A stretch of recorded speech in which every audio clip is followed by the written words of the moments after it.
BBMP news 9ಗೆ ಸ್ವಾಗತ. ಮೊದಲಿಗೆ ಮುಖ್ಯಾಂಶಗಳು. ಇದನ್ನ ನಾವು ಸರ್ಕಾರ ಇದನ್ನ ಬಹಳ ಗಂಭೀರವಾಗಿ ತೆಗೆದುಕೊಳ್ಳುವಂತದನ್ನ ನಾವು ಮಾಡಿದ್ವಿ.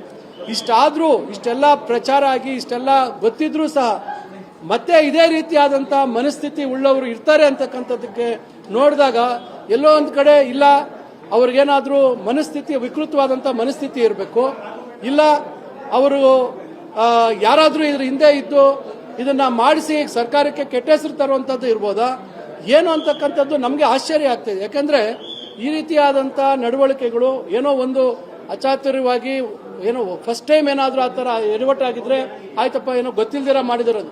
ಇದಿಷ್ಟೆಲ್ಲ ರಾಜ್ಯದಲ್ಲಿ ದೊಡ್ಡ ಸದ್ದಾಗಿರ್ತಕ್ಕಂಥ ವಿಚಾರ. ಕಳೆದ ವರ್ಷ ಈ ವರ್ಷ ಮತ್ತೆ ಇದೇ ರೀತಿ ಒಂದು ಕೇಂದ್ರದಲ್ಲಿ ಆಗಿರ್ತಕ್ಕಂಥದ್ದು ಇದನ್ನ ನಮಗೆ ನಿಜವಾಗ್ಲೂ ಬಹಳ ಬೇಸರ ಆಗಿದೆ, ಬಹಳ ನೋವು ತಂದಿದೆ. ನಾನಂತೂ ಇದನ್ನ ಬಹಳ ಗಂಭೀರವಾಗಿ ಇದನ್ನ ಪರಿಗಣಿಸಿದ್ದೀನಿ. ಈಗ ನಾನು ನಮ್ಮ ಇಲಾಖೆ ಅಧಿಕಾರಿಗಳ ಜೊತೆ ಈಗಾಗಲೇ ಸೂಚನೆ ಕೊಟ್ಟಿದ್ದೀವಿ.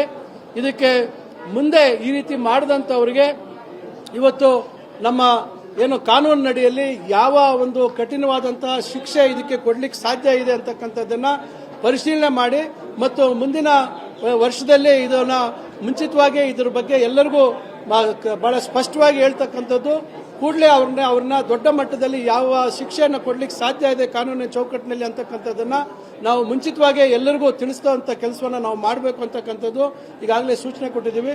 ಈ ಘಟನೆ ಅಂತೂ ನಮಗೆ ಎಲ್ಲರಿಗೂ ಬಹಳ ನೋವು ತಂದಿದೆ. ಇದು ಮತ್ತೆ ಮರುಕಳಿಸಬಾರ್ದು ಅಂತಕ್ಕಂಥದ್ದು ನಮ್ಮೆಲ್ಲರ ಉದ್ದೇಶ.